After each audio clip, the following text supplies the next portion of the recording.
2주에 한 번씩 찾아오는 내일의 기후 뉴스. 이번에는 어떤 미래에서 또 온 기후 뉴스가 전해질지 궁금합니다. 지금부터 전해드리는 이야기는 가상 뉴스예요, 여러분. 미래의 뉴스인데 가상 뉴스. 오늘도 미래에서 온 남자, 내일의 기후 이기관 파주 해시민발전협동조합 기술이사님 모셨습니다. 안녕하세요. 안녕하세요. 네, 오늘 가상 뉴스, 미래의 뉴스를 또 한번 들어보죠.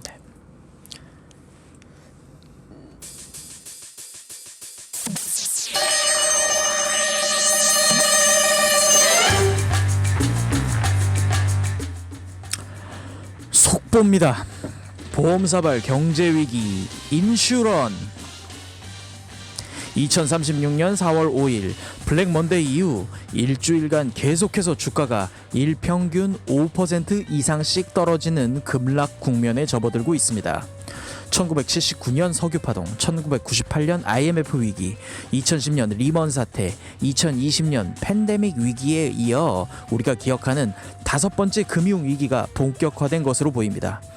국민연금 및 교직원 공제회, 군인 공제회 등 여러 기금이 급격한 부실 위기를 겪자 부동산 시장에 매물이 쌓이게 된 것이 원인입니다.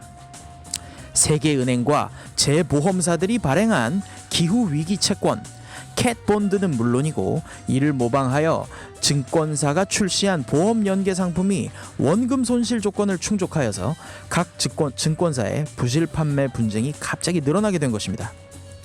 작년인 2035년에 유례없는 폭우, 가뭄의 위기가 전 세계 곳곳으로 번지며 증권사들이 발생한 캣본드 상품이 완전 원금 손실 상태로 들어갔고요. 미국의 다우지수가 연초 대비 이미 32% 하락하고 있는 상황에서 탈출구가 보이지 않습니다. 이미 우리나라의 K생명, 각종 공제기금이 보유한 광화문, 강남 일대의 자사 빌딩을 매각하려고 하고 있지만 그나마 빠른 현금화가 쉽지 않은 상황이라 보험사발 경제위기 인슈런은 당분간 진정되지 않을 것으로 보입니다.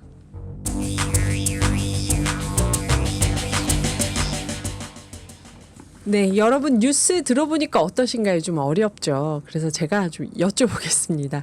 기후위기 채권이라고 했는데요. 그게 어떤 걸까요? 네, 아까 기후위기 채권 캣본드라고 했는데요. 네. 고양이가 아니고 캐타스트로피 본드, 재난본드. 재난 채권이란 뜻입니다. 네. 자, 만약 2024년도 올해에 재난이 일어나지 않으면 10%의 고수익 이자를 주겠다. 네. 근데 만약에 재난이 일어나면 원금 손실이 일어난다. 이런 상품이 있어요. 사시겠습니까? 안 사죠. 네. 저는 안 사죠. 그런 위험한 걸. 네. 이 상품이 바로 네. 캣본드입니다. 재난 채권이, 네네네. 기후위기 채권이 이런 거라는 거죠. 네, 그렇습니다. 세계은행이요. 네. 이 2014년부터 발행하고 있는데요. 지금 하고 있나요, 네네. 이걸? 작년도 23년도 이 채권의 수익률이 무려 16%에 달했다는 소식입니다. 아직 그렇게 대재난이 오지 않았으니까. 네. 재난이 일어나지 않았고 네. 그리고 누군가가 돈을 벌었으니까 예. 참 다행입니다. 아직까지는 다행이지만. 네. 하지만 이 소식을 듣고 네. 벌써 기사들이 나오고 있어요. 이제 캣본드의 시장이 커질 것이고 이 수익을 노리고 뛰어드는 대형 민간 자본들이 대부분 공제기금이나 연기금이나 이런 자본들입니다. 네. 민간 보험사나 세계은행은요, 이 재난 리스크를 분산하기 위해서 이제 민간 자본을 이제 유인하는 거죠. 네. 그래서 이 채권의 발행자가 되는데요. 이게 개인 투자 상품으로도 출시된다. 그리고 그 이후에 재난이 일어나 버린다. 그래서 이 부실이 개인이 떠안는 부실이 된다. 난리가 나겠네요. 그렇습니다. 요즘 홍콩 주가 연계 상품 ELS 상품의 주가 연계 증권 본질이 같습니다. 이게 이제 캣본드를 그러면 쉬운 말로 재난 채권이라고 하면, 캣본드 재난 채권이라고 하면 재난이 안 일어나면은 수익이 10% 이상, 지금 16%까지도 받는데 재난이 일어나면 원금 손실이 있다. 그럼 지금 홍콩에서 ELS 주가 연계 증권도 그렇고 뭐 이렇게 항상 고수익을 보장하지만 리스크를 안고 가는 상품들이 있죠. 그렇죠. 부동산 예. 상품도 그런 것이 있고 모든 거품은 거기에서 생겨나고 거품이 꺼질 때 경제 위기가 발생하는 것처럼 이 기후 위기에 관한 이 이야기도 또 다른 피해를 낳을 수도 있을 것 같습니다. 기본적으로 이제 기후 위기라는 게 그 복구와 지원을 하기 위해서 엄청난 자본이 필요로 하는데요. 네. 이 피해를 지원 복구하는데 세계은행은요 민간 네. 자본을 유인하기로 한 거고요. 일정 부분 리스크를 분산하는 긍정적인 효과가 있습니다. 네. 하지만 이 리스크도요 어마어마한 피해 앞에서는 뭐 쩔쩔맬 수밖에 없겠죠. 그리고 이런 상황에서 만약에 신용의 고리에서 누군가가 이탈을 선언한다면, 그러니까 다른 말로 개를 하는데 개원 한 명이 도망가는 거예요. 배째라 상황이 된다면 네. 그게 연쇄 위기의 시작입니다. 아. 그래서 기후 위기는 근본적으로 금융의 위기하고 연결될 수밖에 없고 기후 경제 침체라고 하죠. 보통 이제 네네. 클라이밋 리세션이라고 하는 이런 위기와 연계돼서 물가 상승, 부동산 폭락, 자산 가치의 하락 등으로 이어질 것이 명확해 보입니다. 그러니까 재난을 큰 재난이 아니라도 여기저기 기후 위기로 피해가 생기면 그걸 복구하는데 자금이 필요한데 이렇게 캣본드로 일단 자금을 모아야 되는, 그래서 모았는데 어쨌든 이렇게 리스크 분산 효과가 있었는데 민간 자본에서 돈을 가져오면서, 근데 여기서 누군가가 신용의 고리에서 이탈하거나 이 비용이 계속 너무너무 많이 늘어난다면. 대재난이 와서 정말 대재난이 아니어도 지금 상태로 계속 가면 비용이 계속 늘어나는 거 아닌가요? 네, 그렇죠. 아하. 그러면 누군가는 이 돈을 대야 되는데 이 돈을 대는 주체가 뭐 개인이 아니어도 네. 국민연금이어도 문제인 겁니다. 그렇죠. 저희 연금, 제가 받아야 될 연금의 연금이 몫에서 큰일 어쨌든 나죠. 줄어들 수도 있다는 거잖아요. 그러면 이렇게 되면은 은행이나 보험이라는 게 기후 위기 시대에 어떤 의미가 있을까요, 이게? 그러게 말입니다. 아니 의미가 있는 게 아니고 그러게 말입니다가 됩니까? 네네. 금융이요. 지금 예. 위기를 어느 정도의 위기를 극복하는 데는 참 지혜가 될 수 있는 것 같습니다. 그것이 바로 보험의 본질이죠. 네. 그런 공동 부조의 형식을 띠고 있잖아요. 맞아요. 그런데 이 보험의 신뢰가 무너진다면 은행발 금융위기와 다를 바 없는 인슈런 사태가 발생할 수가 있다는 얘기입니다. 인슈런스 보험사의 네. 인슈죠. 네. 물론 보험사가 그런 일이 발생하기 전에 위험 관리를 해서 보험료를 올리든지 아니면 너무 리스크가 큰 고객은 아예 안 받는다든지 하는 조치를 취할 수 있는데요. 사실 이것도 문제입니다. 네, 어떤 문제일까요? 왜냐하면 위험에 빠져 있는 사람이 필요한 것이 사실 보험이라고 볼 수 있는데 맞아요. 위험에 빠져 있는 사람만 보험 가입이 불가능한 상황이 되는 거죠. 그러네요. 암보험이 건강한 사람한테는 보험료 적게 받고 암 걸리면 못 들어가잖아요, 거기. 아, 그러네, 진짜. 그게 만약에 재난의 영역으로 가게 된다면 이 보험 커버리지의 불평등이 더욱 심각해지게 되고요. 가난한 사람은 기후 위기라는 리스크를 온몸으로 맞을 수밖에 없는 거죠. 네. 이 높아만지는 보험의 장벽, 이게 어쩌면 보험이라는 시스템 자체에 대해서 의문을 불러올 수도 있다.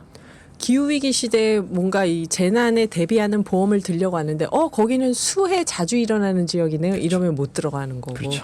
이런 일이 생긴다는 거죠. 어떻습니까, 여러분? 첫 번째 뉴스가 살짝 울적해지려고 하는데요. 노래 한 곡 듣고 이어가 보겠습니다. 한희정이 부릅니다. 내일. 네, 용인의 굴착기 기사 원호무님, 오늘은 애칭 이쁜이 우리 아내의 55번째 생일입니다. 생일 축하 오기후에서 해도 되나요? 여보 생일 축하해, 사랑해. 저는 퇴근해서 가족 외식하고 아들 퇴근 데리러 가며 들어요. 아, 아들 퇴근 차량으로 데려다 주면서 지금 오기후 듣고 계시는군요. 네, 기후 뉴스, 저희 내일의 기후 뉴스 하다가 이 사연은 안 읽으면 안 될 것 같아서 얼른 지금 읽었습니다. 오늘도 미래에서 온 남자, 내일의 기후 이기관 파주의 시민발전협동조합 기술이사님 모시고 미래 뉴스 이어가 보겠습니다. 두 번째 뉴스입니다.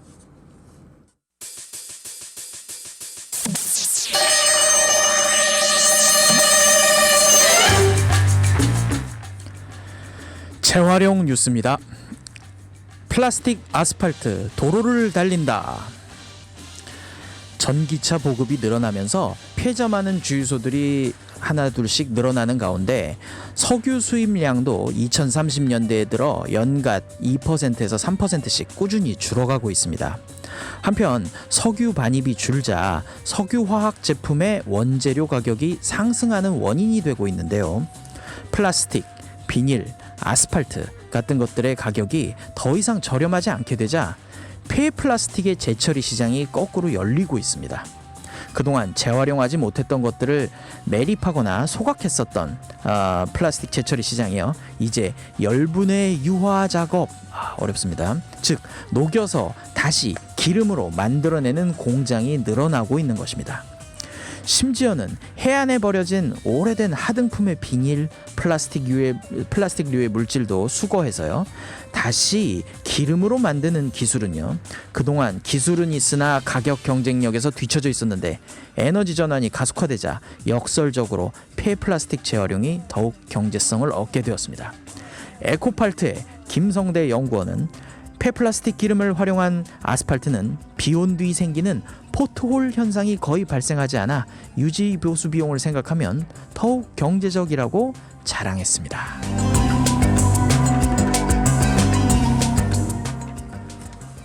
오, 이런 놀라운 소식이 2030년대에 벌써 이렇게 된다면 기대가 되는데요. 그런데 에너지 전환하고 플라스틱 문제, 이게 이렇게 엮일 수 있나요? 좀 다른 영역 아닌가요? 네, 에너지 전환과 플라스틱 문제는요 서로 다른 문제라고 생각할 수 있을 텐데요. 네. 미래에 곧 머지않은 미래에 이것이 한 방향을 향하게 될 날이 올 것이다라는 얘기입니다. 사실 둘 다요, 에너지 문제도 그렇고요, 플라스틱 문제도 그렇고 그 출신지가 겨우 100년밖에 안 된 자원 석유. 그렇구나. 측면에서 네, 그렇습니다. 네. 전기차 때문에요. 석유 소비량이 줄게 되면요. 네. 플라스틱의 재료인 납사의 가격도 납사의 가격이 이제 오히려 비싸지게 되고요. 적어지니까 네네. 비싸지고. 가격이 비싸지면 폐플라스틱을 뭔가 활용해서 사용하려는 그런 영역에서의 경제적 기회가 온다, 이런 이야기입니다. 네. 폐플라스틱을 녹여서 이제 기름을 만들거나 뭘 이렇게 하는 거겠네요. 그러면. 아하. 근데 이 플라스틱 재활용 정말 꼭 됐으면 좋겠는데 이게 어떤 과정으로 되는 걸까요? 네, 사실 이 플라스틱은요, 그 자체로는 뭐 죄가 없습니다. 아하. 그냥 오히려 분해가 안 돼서 훌륭한 고분자 화합물일 뿐입니다. 오히려 내구성이 강한. 아하. 덕분에 인류는요 수명을 늘릴 수 있었고요. 우리가요? 그리고 유통의 혁명을 이룰 수 있었고요. 대중적 부를 축적할 수도 있었습니다. 플라스틱 덕분에. 네. 덕분이라는 표현을 붙이면요. 네. 그래서 예전에 나무를 살리려고 그리고 코끼리 상아를 자르지 않으려고 네. 고래 기름을 안 써도 되기 위해서, 그래서 석유와 석유화학 제품, 뭐 비닐을 개발했다는 말은 사실 진심이라고 생각합니다. 아, 네. 이렇게 생산한 플라스틱이 모두 지구상에 아직도 쌓여 있다는 것이 문제죠. 2011년에요 이미 처음 개발되었고 플라스틱을 기름으로 바꾸어내는 기업도 있습니다. 현재요. 네네네. 예. 약 270도 정도까지 열 처리를 하게 되면요. 네. 270도 혹은 450도의 고온으로 플라스틱을 가열하면 이것이 분해되고 다시 가스화가 되는데요. 이 온도를 다시 낮추면 다시 기화된 플라스틱이 다시 액화가 된다는 되고. 겁니다. 혹은요, 그냥 일반 폐플라스틱을 다시 약간의 열 처리를 거쳐서 아스팔트의 재료에 섞어버리는 그런 아스팔트 로드가 인도에서 개발이 돼서 이미 시행 중에 있습니다. 인도에 이미요. 네. 이 뜨끈뜨끈한 나라에서. 그래서 실제로 포트홀, 요새 눈 내리니까 아스팔트에 구멍 많이 생기잖아요. 네. 이런 포트홀이 덜 생긴다는 부가적 장점이 있다고 합니다. 이게 포트홀이구나. 아까 1, 2부에서 오동진 선생님 영화 평론가님 나오셔서 눈 때문에 이렇게 폭 들어간 데서 따님이 차량 운전하다 다쳤다고 네. 이 폭 들어가는 게 뭐냐고 하는데 제가 몰라가지고 얘기를 이게 포트홀이구나. 네. 그러니까 플라스틱 재료로 하면 눈비가 왔을 때 그런 게 안 생긴다는 네, 거죠. 그렇습니다. 그러면 이렇게 좋은 거를 왜 안 하고 있을까요?